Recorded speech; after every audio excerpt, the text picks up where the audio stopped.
The Ballad of Ahmed Shah. Rudyard Kipling. This is the ballad of Ahmed Shah, dealer in tats in the Sadr Bazaar, by the gate that leads to the gold miner. How he was done by a youth from Murar. Ahmed Shah was a man of peace. His beard and turban were thick with grease. His punch was huge and his speech was slow, and he swindled the subalterns high and low. Scores of subalterns came to try the tats that he sold, and remained to buy. Scores of subalterns later on found that their flashiest mounts were gone.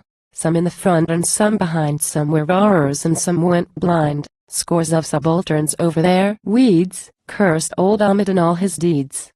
But Ahmed Shah in his gully sat still, and ever he fashioned a little black pill. Yet a judgment was brewing for Ahmed Shah, like a witch's cauldron, in far Murar, and the youth that brewed it has eyes of blue, and his cheek was beardless and boundless too. Softly he mused o'er it richy thick, dash be the beard of the prophet, I've got the trick. Then he rose from his chair with an artless grin, and called the battery sergeant in. Dash, sergeant, he said, has sought for me in the way of a and quo. Castor and quo. With lots of G?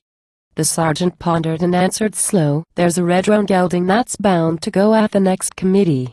Single quotee ain't no use except for kicking recruits to the deuce, east chained in the sick lines. The subaltern's brow was puckered with thought for a moment. Then the sergeant was richer by ₹10. When the next committee sits, quoth he, oh sergeant, buy up that brute for me.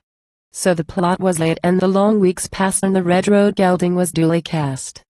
They led him in chains to the subaltern's stall, and gave him his gram through a hole in the wall. The subaltern mixed it. When morning came, the red road gelding was strangely tame. He bit not nor kicked nor essayed to slay, and he and the sub went north that day till they came to the gully of Ahmed Shah, the man and the horse from far Murar. The subaltern stated his funds were low, and he came, Meherbani, to Silkaro. Then Ahmed Shah with his eyes agog broke the 10th command in the Decalogue, for the roan was a monster in size and thews, and stood over 16 hand in his shoes. Sahib kitna mangta? With brow serene the subaltern softly answered, teen. He haggled an hour, that dealer thrifty, till the price was lowered to do so 50, and the money was paid in greasy rupees, while the red roan gelding drowsed at his ease. The subaltern left him, and Ahmed smiled. Be Allah, how mad is this pink-faced child! I will stuff that gara with atta and gur, and sell him again to some English surah for a clear 850. Ampersand quo.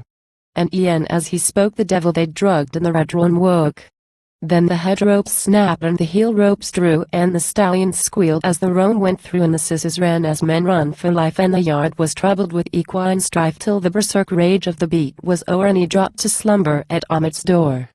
Then a veil was lifted from Ahmed's eyes, and he raised the eyelids and punched the thighs, felt the tense pulse slacken, the muscles still, and fathomed the sick of the opium pill. His own old dodge that had brought him pelf had the subaltern turned against himself. Did he swear, though his 3 best tats were lame, and half of the city would hear of his shame? Did he seek the law courts? With downcast eye he hailed a nickel that jingled by, and drove to the station, where filled with peace the subaltern counted the greasy rupees. What passed between them? I cannot say. The subaltern turns the question away with an innocent laugh, but the men of Murar say he still gets ponies from Ahmed Shah. Ponies to bet on, but not to buy. Weeds to look at but devils to fly, and once in a while comes a tiny pillbox. The doctor bets him. Whenever I'm able I plunge to my last clean shirt on their stable.